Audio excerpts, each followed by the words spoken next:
Good morning, everybody. My name is Crystal, and welcome to my YouTube channel. If you like my videos, please smash that like button. Please do subscribe. It's Good Friday and happy Easter, everybody. Let's hope today is a lovely day. The sun comes out and then it goes in and it feels a bit cold, but it's a nice day to go out just for a walk, isn't it? In the nice spring sunshine. Alexa, good morning. Good morning. The Easter Bunny and I have been making beautiful music together. To hear it, just say, "Do the Easter rap." Alexa, what's the time, please? Good morning, Crystal. It's 8:17 a.m. Alexa, what's the date today? It's Friday the 29th of March. Alexa, happy Easter. It's Good Friday today, which means there are just 2 days until Easter Sunday. Hooray! My friend the Easter Bunny is very musical. I am. They've been teaching me to rap. Okay. Why not ask me to rap about Easter? Alexa, what's the weather like? In Rochester, it's 8 degrees Celsius with clear skies and sun. Today, you can expect clouds with a chance of showers, with a high of 13 degrees and a low of 6 degrees. Alexa, can you tell me a joke? What's the Easter Bunny's favorite kind of music? Hip hop. Why not ask me to rap about Easter? Goodness. Alexa, whose birthday is it today? Today's famous birthdays include American professional baseball player and current front office executive Billy Beane, Irish actor Brendan Gleeson, British actress Julie Goodyear, Finnish Association football player Teemu Pukki, and former Prime Minister of the United Kingdom John Major. Oh, Alexa, how old is John Major? John Major is 81 years old. And Alexa, why do we celebrate Easter? In Christianity, Easter, also known as Resurrection Sunday, is a festival and holiday celebrating the resurrection of Jesus from the dead, described in the New Testament as having occurred on the third day of his burial, after his crucifixion by the Romans at Calvary. Alexa, why was Jesus crucified? According to Wikipedia, there is no consensus regarding the exact date of the crucifixion of Jesus, although it is generally agreed by biblical scholars that it was on a Friday on or near Passover.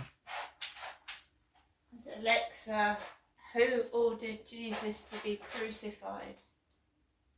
Here's something I found on reference.com. Jesus of Nazareth was crucified by Pontius Pilate, the Roman governor who served under Emperor Tiberius. Right, so it's Easter, when we celebrate the resurrection of Jesus Christ. I do have some hot cross buns. I have a couple of Easter eggs. And for me, it is remembering the resurrection of Jesus Christ. He died for us, for our sins. Today, I'm just obviously going to be indoors and taking Max out for a walk as I usually do. I live by myself, and my son came down just before Easter and we went out together.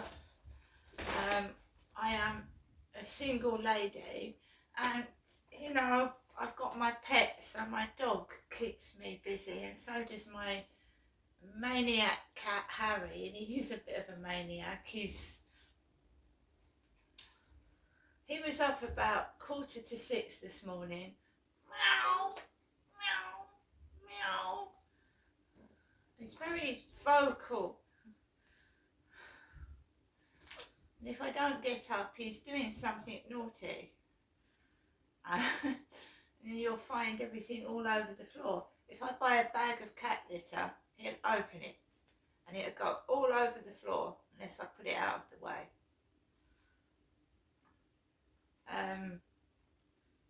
So he keeps me busy. Harry keeps me busy. So I got up this morning at 8 o'clock,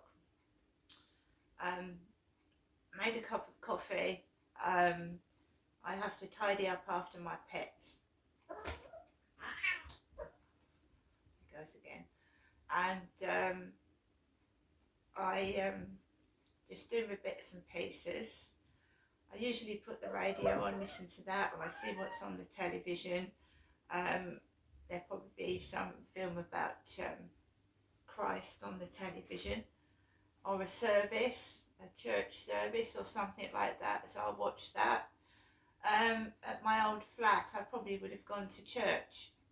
I used to go to church. I went to church a lot at my old residence. I used to go to church sometimes twice in a day, the morning and the evening service. But when COVID happened, it broke all that up. Things went to pieces. I was actually regularly going to church at KICC Church, Buckmore Park, Maidstone Road, and there's a go-karting place near there where they go-kart. So I used to go to church. I just sit down and you meet people at church. You talk to people at church.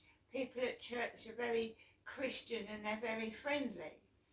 I do miss going to church, but COVID has mucked up.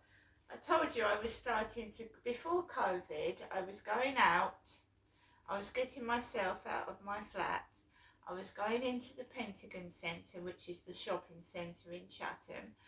And I was sitting down and I was reading my newspaper. I was just enjoying being around people. And then COVID happened. And I was actually out with my son and his girlfriend in Greggs when they announced that because of COVID, places were shutting down.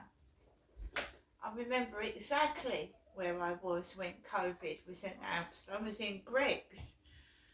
And my doctor said, "I'm sorry, your appointment's been cancelled because of COVID-19.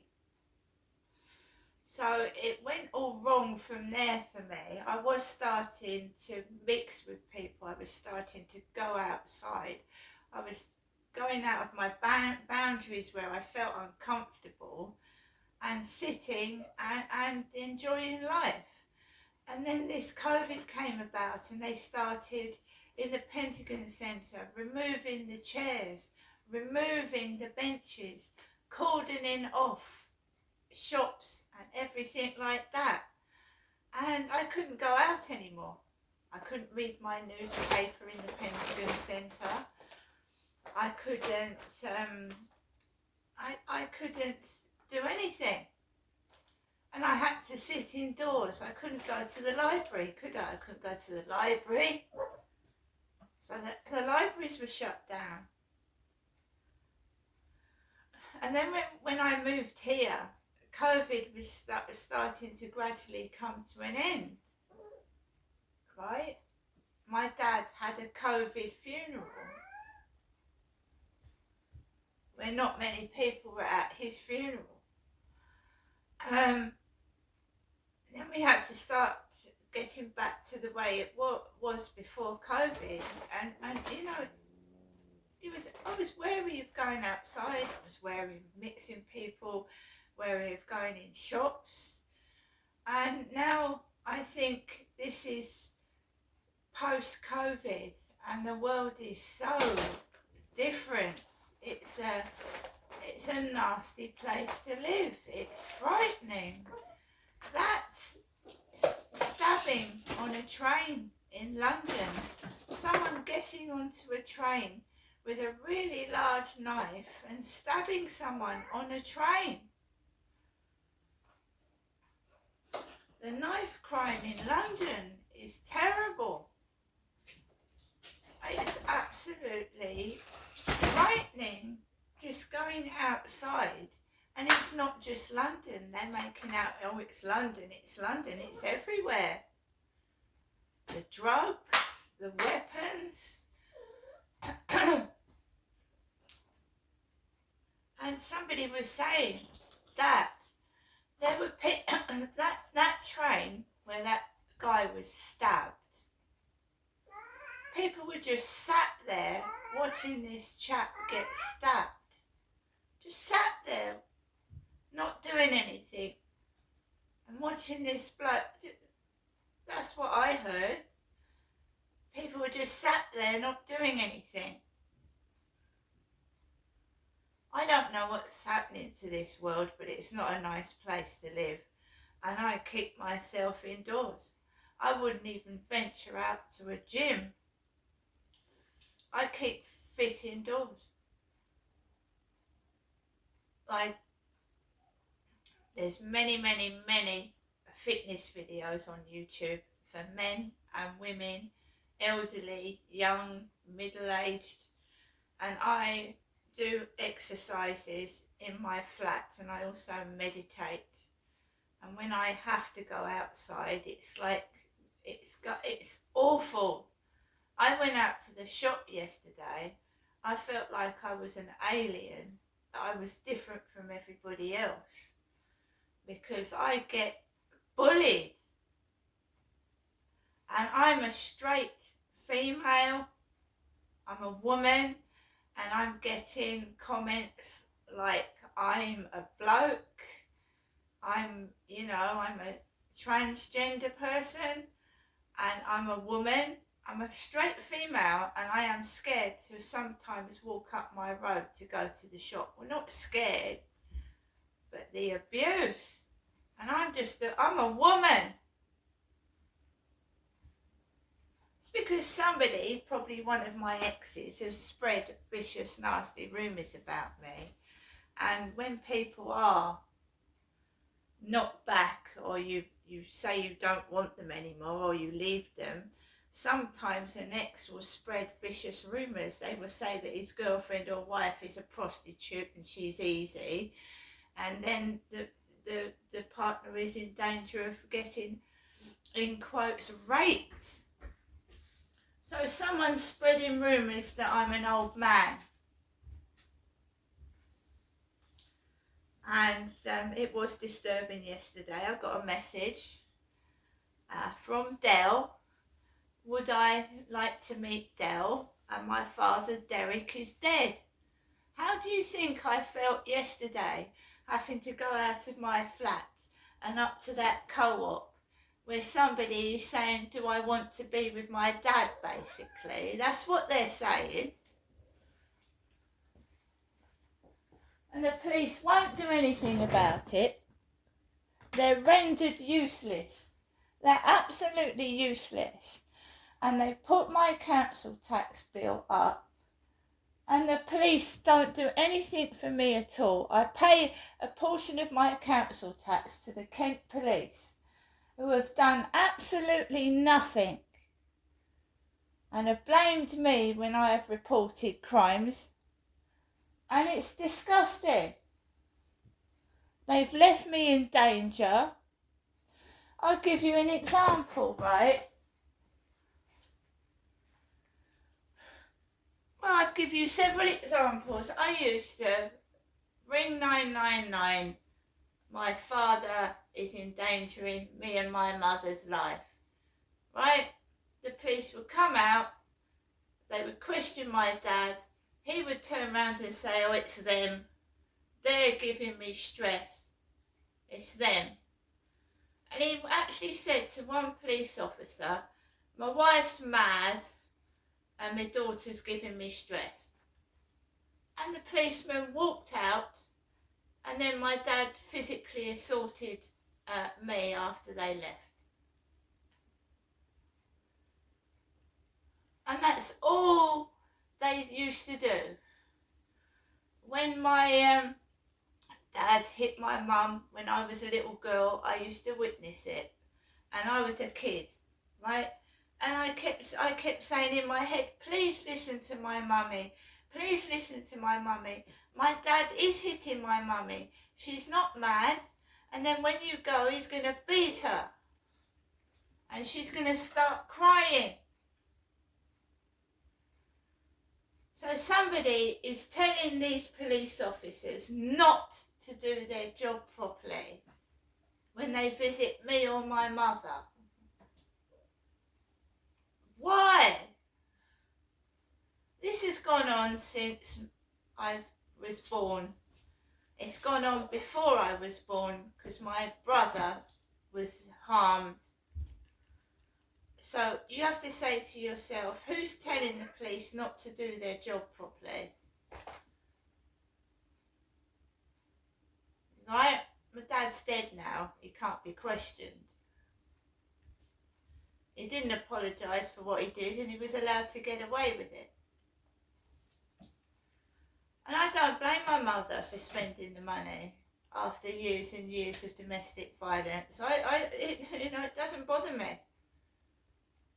What bothers me is it's still going on after my dad's dead. That's what bothers me. So who's the corrupt? Who are the corrupt people that are saying to the police, don't help this woman. Don't help her. Just ignoring it.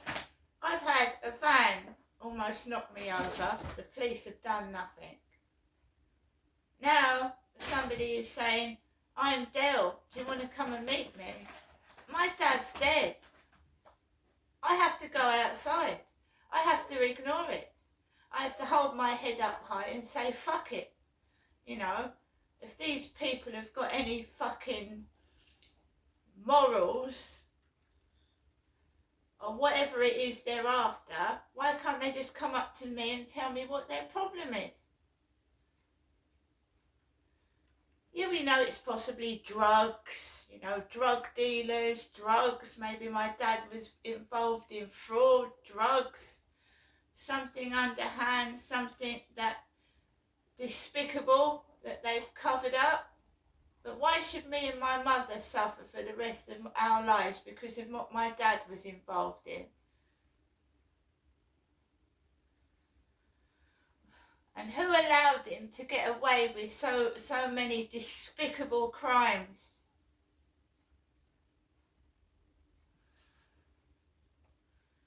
I will not stop trying to fight for justice. We know that it'll probably never happen, but it won't stop me trying.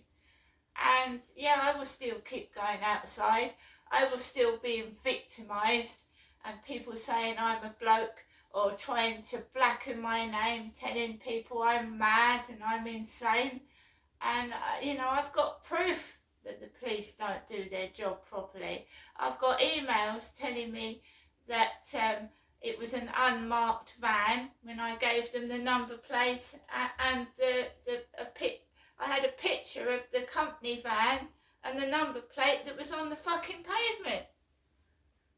It's just corruption, isn't it? Lies.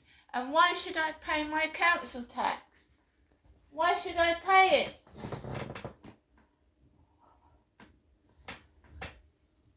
Because they put me in prison.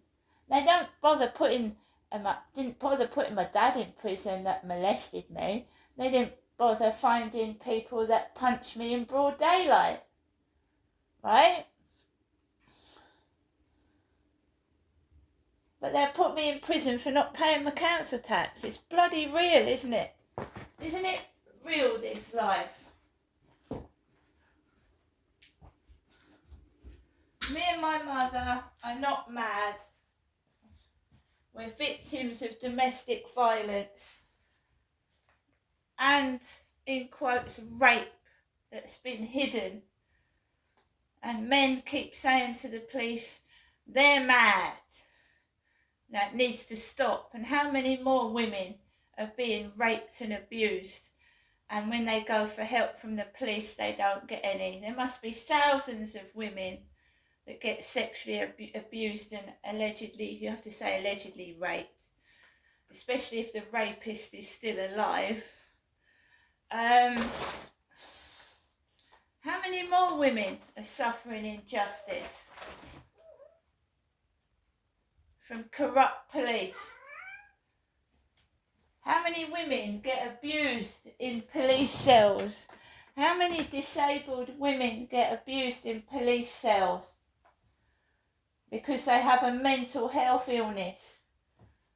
Not only is abuse physical, laughing at disabled people in police cells, laughing at them, arresting disabled and mentally ill people and not giving them the respect they deserve, taking advantage of them and abusing them in police cells. A lot of that goes on, you know. And people with learning disabilities that aren't drunk on the streets, they might be confused and frightened, and they get put in a police cell and messed about with by corrupt police officers. The whole police force needs a complete overhaul, and investigations into all of them. And the law needs updating. We've got laws in place from years ago that are irrelevant. And if you murder somebody, in my opinion, you should be in prison for life. You shouldn't be in prison for so many years. You should be in prison for life. You've murdered somebody. You've taken their life away. What right do you have to live a normal life when you've taken somebody's life from them? My dad should never have been allowed to be out of prison. He shouldn't have been. The whole world needs changing before it's too late. See you later.